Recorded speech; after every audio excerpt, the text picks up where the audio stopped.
I found out monsters are real after going to a party with my best friend. Before we begin, if you enjoy my content and wish to support me, please feel free to like this video and subscribe. Now, sit back, relax, and let us dive into tonight's story. Come on, he'll never find out, I pestered my best friend for the millionth time. Looking back, I regret pressuring her the way I did. Maggie hugged one of her many large plush sheep closer to her chest, hinting she was about to give in to my suggestion. He always finds out. I swear he knows everything. She reminded me. We've only known each other for 5 years, and yet it felt like we had been friends for our entire lives. Maggie was raised by her single father. From what I've seen, he wasn't interested in dating and did everything in his power to take care of his daughter. But, to be honest, he creeped me out. He was the very silent type, only speaking when it was important. I couldn't put it into words, but the vibe I got from him whenever we were alone was just off. I didn't suspect he would ever hurt me or Maggie. At times it felt like his eyes saw things normal people shouldn't. Okay, so even if he does find out, what is he going to do? Take away your phone? Ground you? I think that's worth it. I shrugged. Maggie looked younger than she was. Most people thought she was just starting high school and not about to graduate. She was book smart, but a bit childish with other things. She was never interested in going to parties, dating, or doing the normal high school events. Now she found herself in her final days of school, not experiencing any of it and regretting her choices. She wanted to do a big year-end party before prom. The students hold one every year on an abandoned farm nearby. The police turned a blind eye to the party as long as no one got hurt and the bonfire stayed under control. I suppose, let me think about it for one more day, she said, but I was done listening to excuses. I'll pick you up at 8. We'll tell your dad you're staying at my place and my parents work nights so they won't even notice I'm missing. Finally, she relented. To celebrate, I asked for the last can of cream soda in the fridge. I would need to go down the stairs to get it. Sounds of a table saw came faintly from the garage, so I knew I would be in the clear. I was halfway back up the stairs with a cold can in my hand when the sounds stopped. Maggie's father appeared at the foot of the stairs, covered in sawdust from working. I froze in my tracks, wondering how he moved so fast. He builds custom furniture that I heard sells pretty well within a certain circle of people. The pieces all looked pretty basic to me, so I didn't understand it myself. And what were you two discussing? He asked in a monotone voice. He was tall, stern, with thick black hair that matched Maggie's. His eyes were cold as ice, and I wasn't used to him staring in my direction. I also didn't like how he used my full name instead of the same nickname everyone else used. It was always Anne, not Annie. Oh, girl stuff, I replied. There was no way He knew our plans to sneak out to the party that weekend, I do know. he said, and I felt my heart drop. Prom is coming up. Tell me your plans when you finalise the arrangements. I breathed a sigh of relief. He turned to leave, but then added one more thing to the conversation. Please ask for my help if you're ever in trouble. Okay, I nodded, slowly unsure of what that was all about. I watched him leave, a bit confused over the interaction. The rest of the night was fairly normal. We talked about how the party might go, then the last few assignments of the year, and finally a small mention of prom. I've had a few people ask me out, but I refused them. A few guys in the small anime club asked Maggie, but she saw them all as friends. After rejecting half the members, the club had slowly been pressuring her to leave the group. I could tell it bothered her. I told her to hell with prom and that we could just hang out together that night. She agreed, not doing a good job at hiding her feelings. She wanted to wear the nice dress, have a cute flower arrangement on her wrist, and show off her date to the rest of the school. Right now, she didn't have any options. To be honest, I wanted to ask her out, but I didn't want to ruin our friendship. I knew she liked girls and guys. She hadn't given me any vibes of romantic interest, so I'll stay in the friend zone, thank you very much. I like it here. Our plan to get out of the house went without any issue. We were going to a party, but she wore a heavy grey knitted sweater and boring jeans. I dressed up a little in a bright hot pink top, thrifted leather jacket, and some torn jeans that made them look expensive. Maggie was always smarter than me. I never considered my outfit may cause some suspicion. We were on the front porch, heading down the stairs, when her father stepped out the front door with his arms crossed. We froze, convinced we had been caught. Are you girls going somewhere tonight? He pressed. He never raised his voice, but he could make a drill sergeant sweat. We're going to the movies before studying. I'm gonna fatten her up with overpriced popcorn, I commented, trying to sound convincing.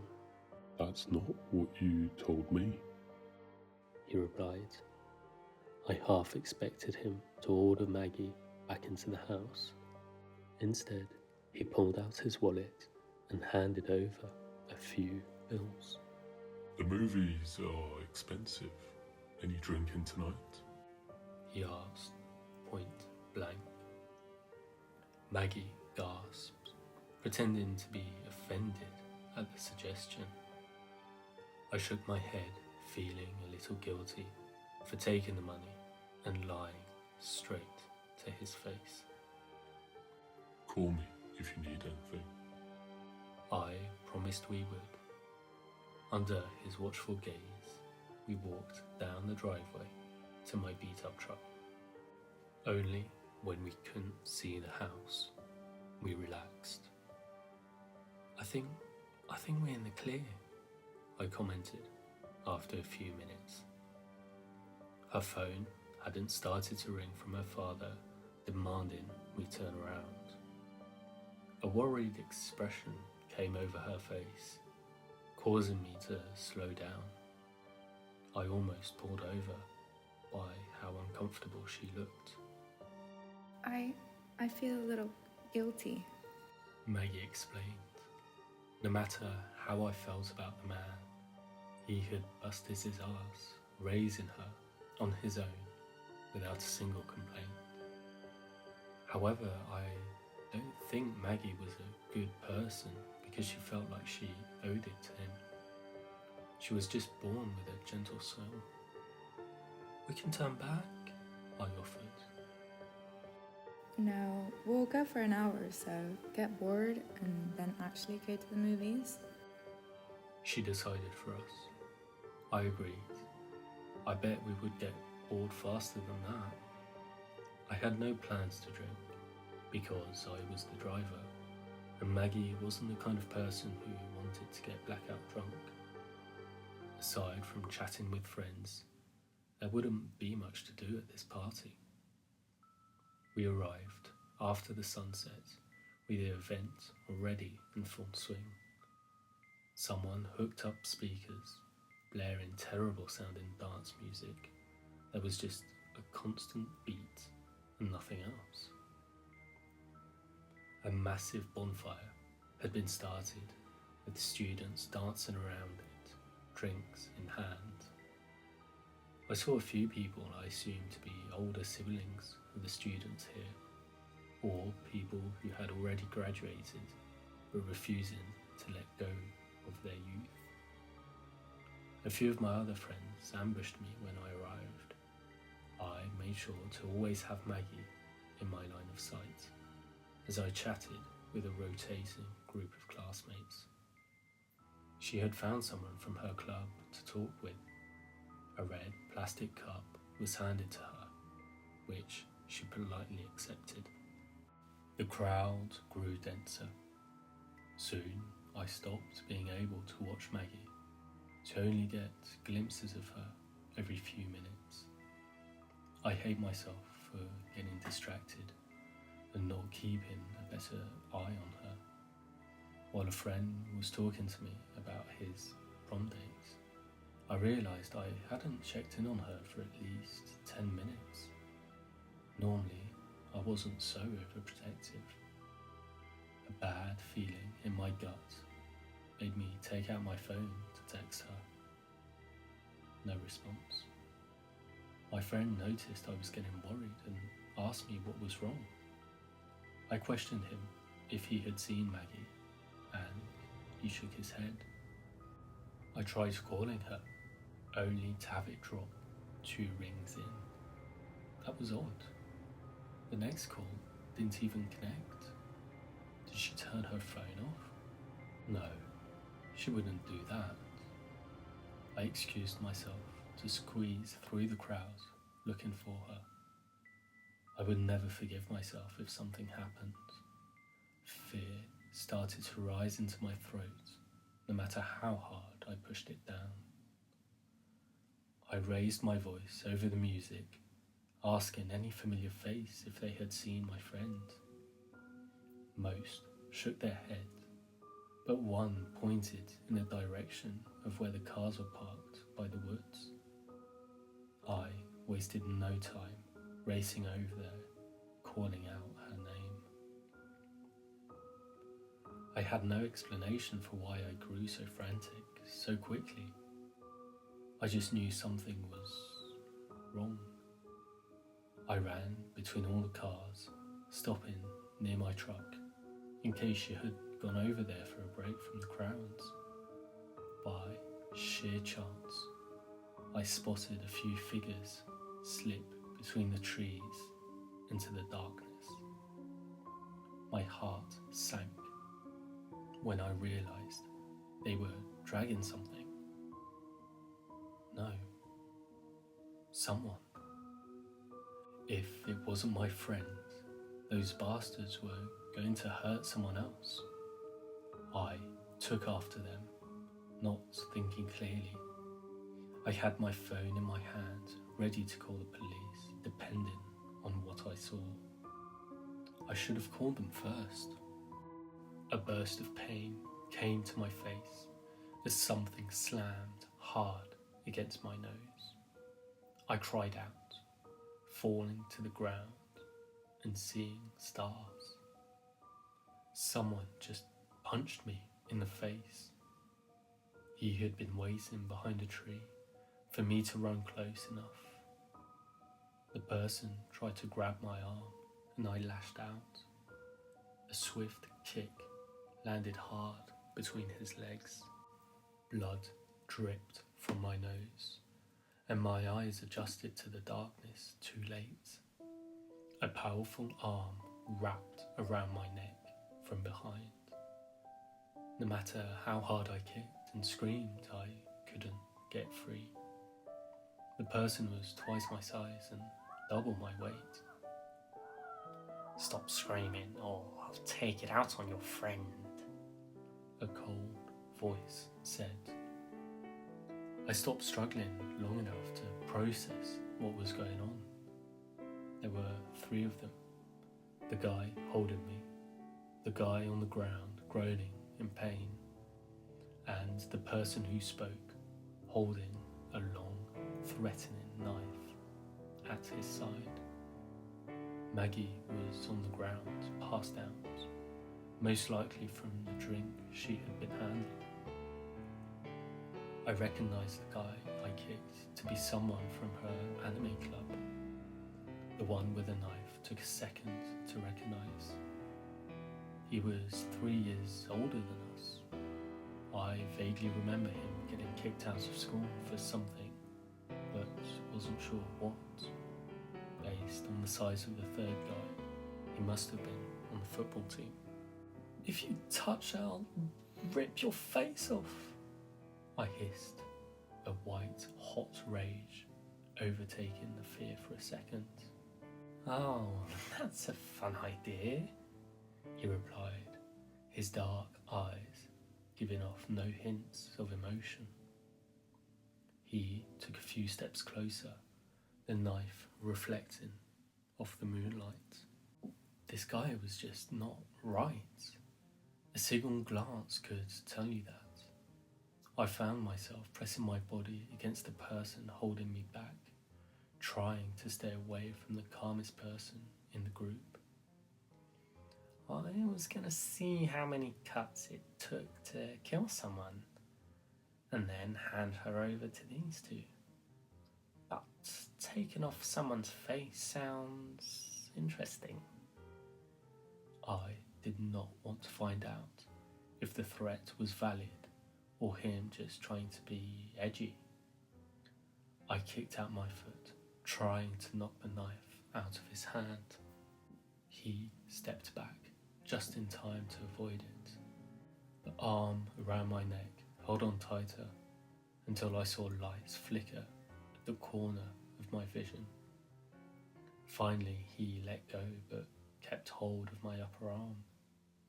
If I could, I would have ripped all 3 of them apart with my bare hands. I cursed the fact I had all this rage trapped in such a small body. You're joking, right? I wanted to have a good time, not kill anyone. The one spoke up, recovering from the kick. His leader looked over at him. His expression never changed. In one swift motion, he brought down the knife, slicing off a piece of his lackey's ear. He stood in shock as the blood poured down the side of his face. Then he started to scream. His hands flew up over the wound, getting soaked in an instant. The football player looked as scared as I felt. He was bigger, but he didn't think he could stand up to the psycho in front of us. The knife was raised in my direction, dead eyes landing on mine. I'll let you pick. What's coming off first? A nose or an ear?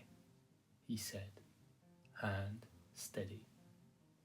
Sweat dripped down the base of my neck as I considered the choices. I could live without an ear.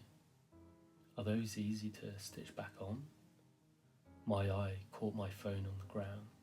It dropped when I got hit. If only I had called the cops when I had the chance. Ear? I finally said.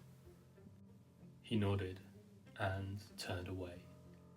To my horror, he started towards Maggie. My body went into fight mode again. I scratched, screamed, kick, and did everything to get away to stop him. The football player was just too strong, but I did do some damage. My stomach flipped in fear as time slowed down. I couldn't do anything but scream the words that could save us. Please, please help! I yelled so loud the words tore my throat, and the sound echoed through the trees. The sound was so loud it even made him stop for a moment to double check if anyone from the party heard. They hadn't. Someone else had. Heavy footsteps came closer until a person I knew very well stopped within 5 feet of us. I stared, dumbfounded, at who it was. Mr. Walker? I asked, voice weak. I never would have expected to see Maggie's father out in these woods. His ice-cold eyes carefully study each person, then stopped at his daughter, passed out on the forest floor.